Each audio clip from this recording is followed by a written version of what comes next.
你好，我还是学习中文，但是我有点忙。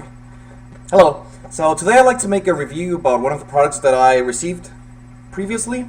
It's been slightly over a month ago that I received Chinese with Ease, Volume 2. From Lesson 10 and onward, I noticed that on colloquial Chinese, the learning curve is extremely steep. So you need a lot of content to fill in the gap from Lesson 1 to Lesson 2, 3, etc. So what I decided was to go ahead and buy the second volume of Chinese with Ease, which comes along with 4 CDs. If you've ever owned an Assimil book, you'll realize that the format is the same. The format is pretty much 2 pages. One page with the language you're learning, the right page with English, or what other base language you have. Because it is possible to buy Assimil books if you're a French speaker or even Spanish speaker, etc. So let's start with this one.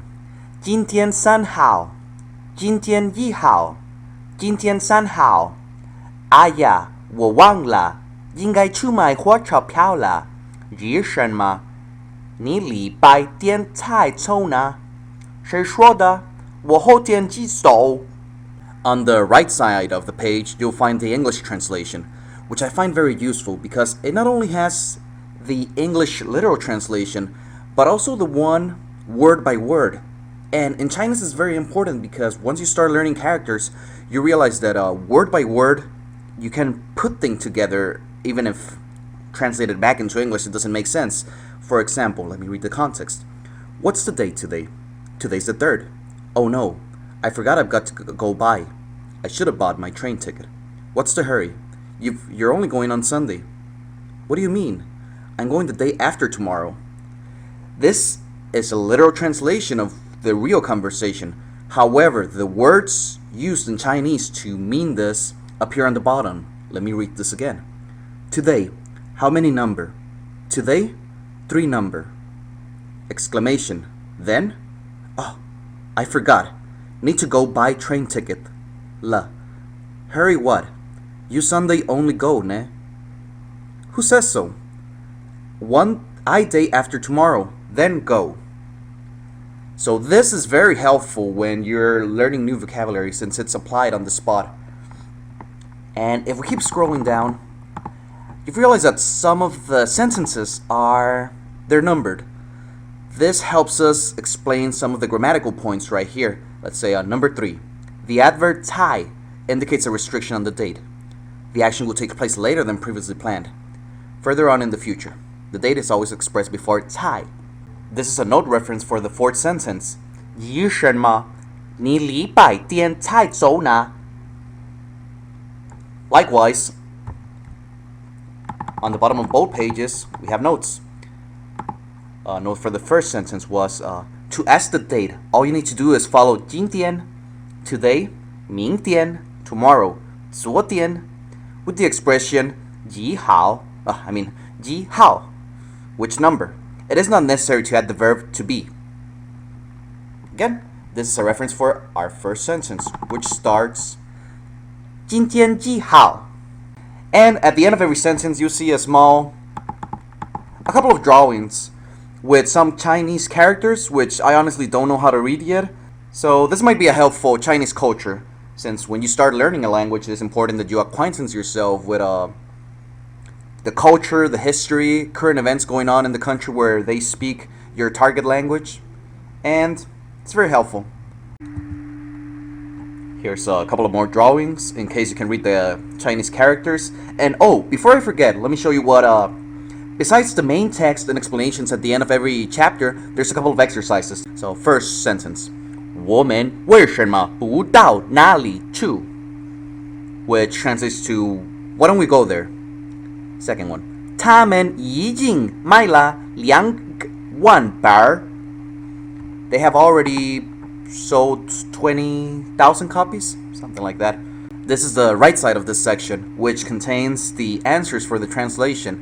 However, if you notice, there's also number 4 and 5. There were actually 5 sentences in this end of the lesson, but I guess they don't fit, so they just continue on the right side, which it's not a bad thing. You're just gonna keep reading. And we also see some one-time 句子. So we have 我想吃面包. I only want to eat bread. It's probably grr. However, if you don't want to be guessing or translating the words, you can simply plug in the audio. All the Chinese text in this book has audio. The translation sentences and the fill-in-the-blank sentences. So if you feel like you need some more listening practice rather than translating practice, you can simply listen to the audio and fill in the blanks later. 我只想吃面包。 Just a couple of more pictures. An important point of using Assimil Volume 2 is that at the end of every chapter they advise you to go back to the first Assimil and review the... Let me read this really quick. Today, when you have finished studying Lesson 50, you will be asked to go back to Lesson 1. Tomorrow, after Lesson 51, you will go back to Lesson 2, and so on. You will be asked to make an oral translation and then a translation in writing of the texts and exercises. The word-for-word translation under the English translation may be of assistance for this. It really is. By correcting yourself, etc. However, if you have another supplemental book, like in my case I have Colloquial Chinese as well as Teach Yourself Chinese, what I did was simply go back to Colloquial Chinese Chapter 1, Teach Yourself Chapter 1, instead of using the original Assimil Volume 1. Every 5 to 6 chapters that you've covered, on the next chapter you'll find a revision and notes chapter, which is pretty useful.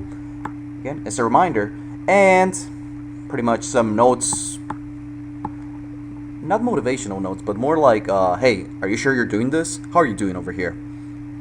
So Assimil is intended to learn at your own pace. So since you don't have an instructor, I guess that this kind of paragraph notes serve as an instructor by themselves. And we have over here additional examples of grammar structures that we've already covered or completely new. And again, if terms like this don't make enough sense to you, don't worry much about it, because even for this lesson, you have audio coverage. So all you have to do is read the Chinese sentence, read the English equivalent, and listen to it. Eventually, just keep watching TV, listening to music. This grammar structure start making sense, even though at first you may not understand what exactly it meant in the book. So this is a look of the physical book. As you can see, it comes with a bookmark, so you'll never forget where you left off. And because of the material of the cover, you can see that as you begin to use it, you've been using it for a long time, it starts to create these wrinkles, which is not a big deal. Let's scroll really quickly through the appendixes. So this is something kind of, I guess, interesting, funny, because appendix number 1 is actually a recap of the all the reviews that we've covered. Since I mentioned every 5 to 6 lessons you'll be met with a notes and reviews page and all the points that they covered. So technically this is a review of the review, and it's pretty much watered down in the sense that they assume that you've read the whole lesson 56, so they can just give you the main example and what exactly this words and characters means. I can't find an easy way to rotate the text on my computer, but pretty much what I want to show you now, it's appendix number 2, which is a list of all the characters that were covered on the first and second book. In appendix number 3, you'll see the name of the dynasties that have passed throughout the Chinese millennia, as well as their English name equivalent. Appendix number 4 contains important dates in the history of China. Appendix number 5 is a map of China with the name of all the provinces. Appendix number 6.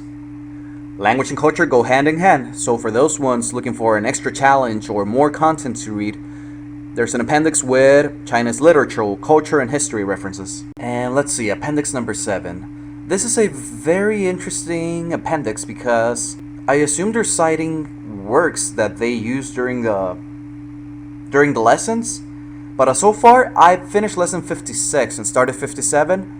So in the first 7 sections, there's no quotes about different works that were cited to create the text.